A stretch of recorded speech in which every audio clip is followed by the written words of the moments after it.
morning, afternoon, or evening, wherever you're at, ladies and gents. I am Kurojiri, your resident tinkerer and Medarotter, and this is the Medarot News Network, bringing you all the latest developments and happenings with our favorite pet fighting robot series.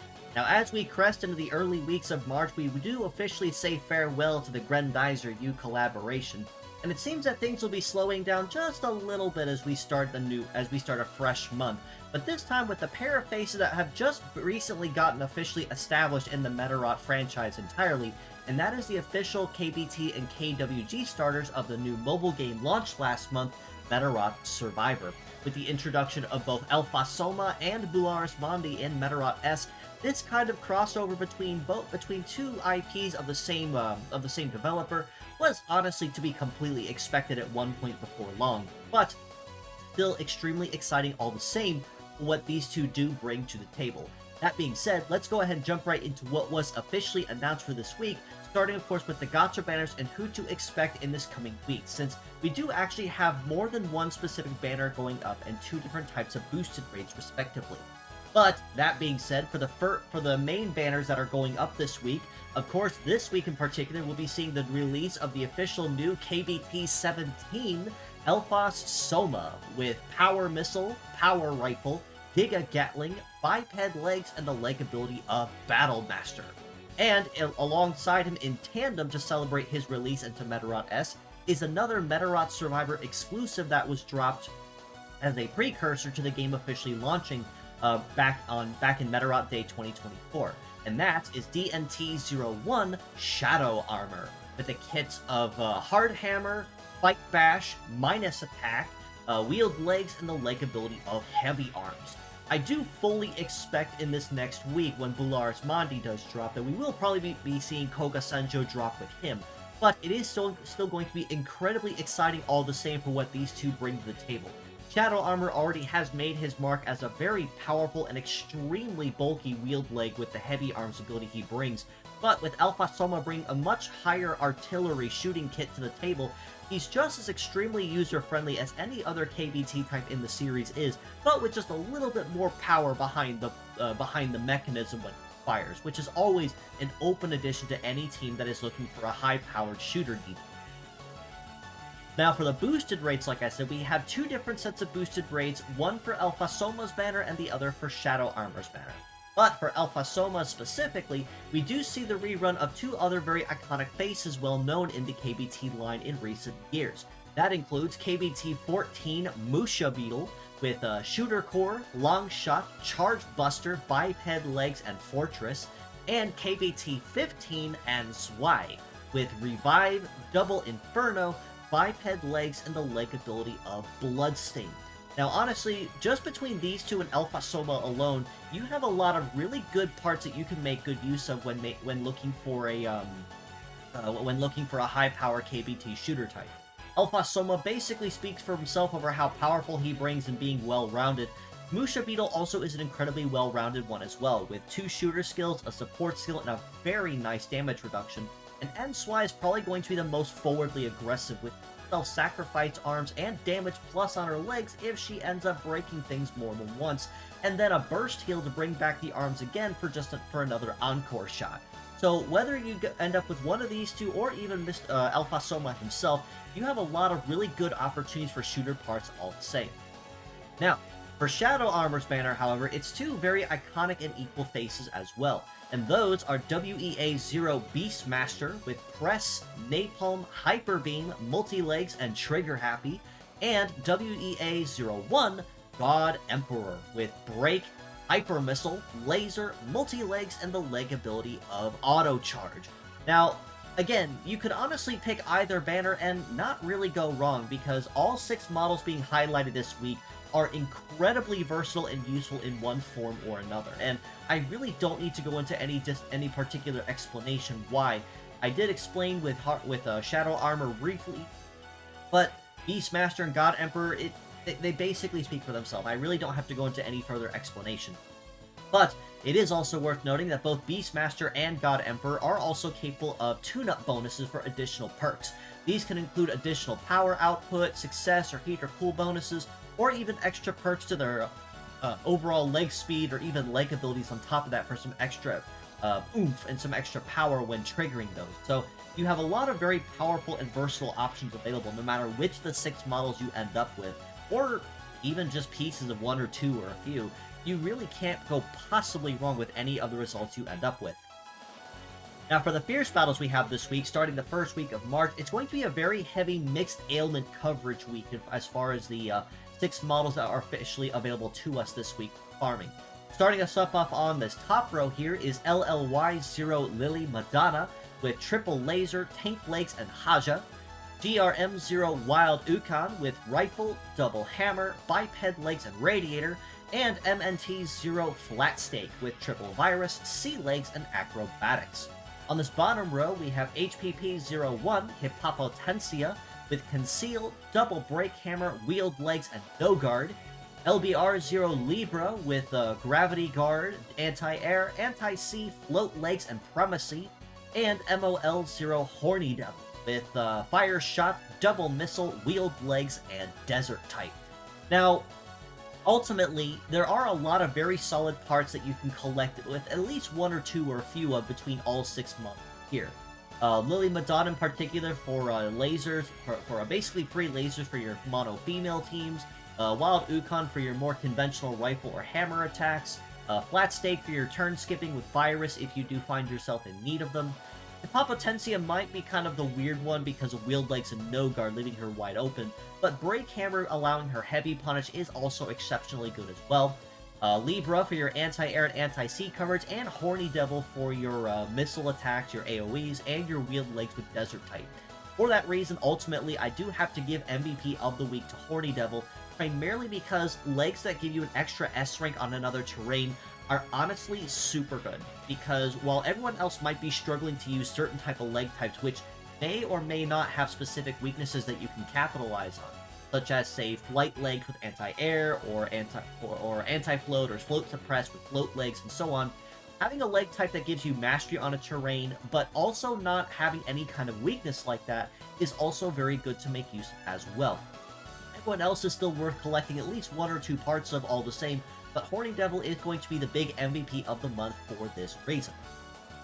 Now, in most other standard fashions, we will be seeing a new Super Invasion going live this week as well to celebrate the release of ELPHAS SOMA. There is no official telling on what in particular the rules are going to be as far as what he brings to the table, but I frankly would not be shocked if maybe there was a rule that said, like, no setup, so you can't counter him with shoot trap, or certain type of guards, or something something similar to that, which will allow ELPHAS SOMA to really excel on the battlefield at what he does best.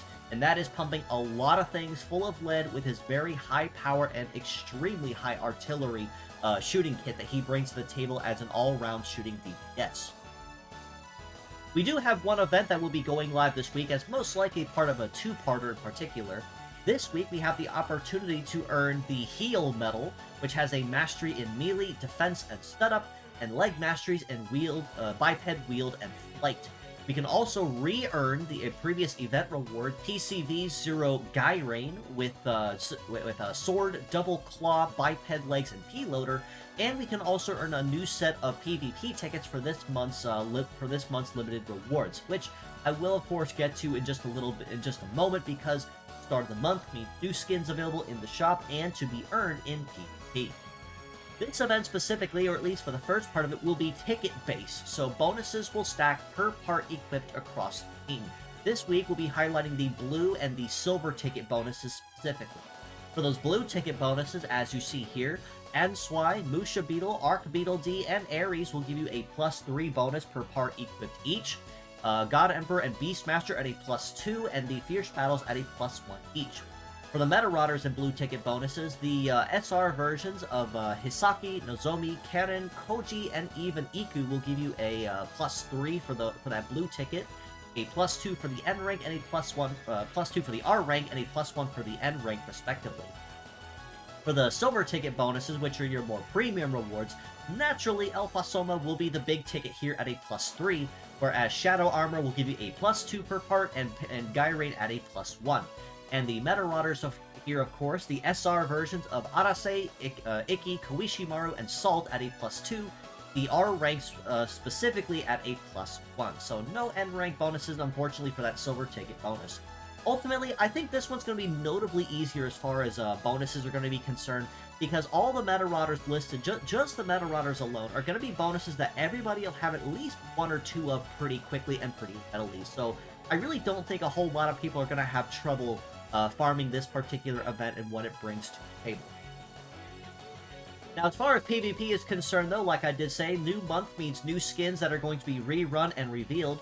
This time around, to celebrate the release of Spring officially at the later end of March, we do have the opportunity to earn the Sakura-style Arc Beetle D and Tyrell Beetle skins, and I do want to clarify that these are not the Twisty Mode versions that were released last year with the Crafty Mode lines. These are the normal, standard run-of-the-mill Arc Beetle D and Tyrell Beetle, which are capable of tune-up bonuses as well. So, really nice, pretty-looking skins as well if you're looking for something unique to kind of change up the colors.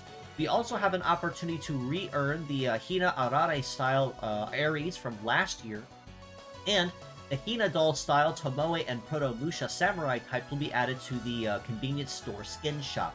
So if you have not had a chance or you ended up missing those from last year, you do have plenty of opportunities to collect those once again and at least pick up one or two through this month as well.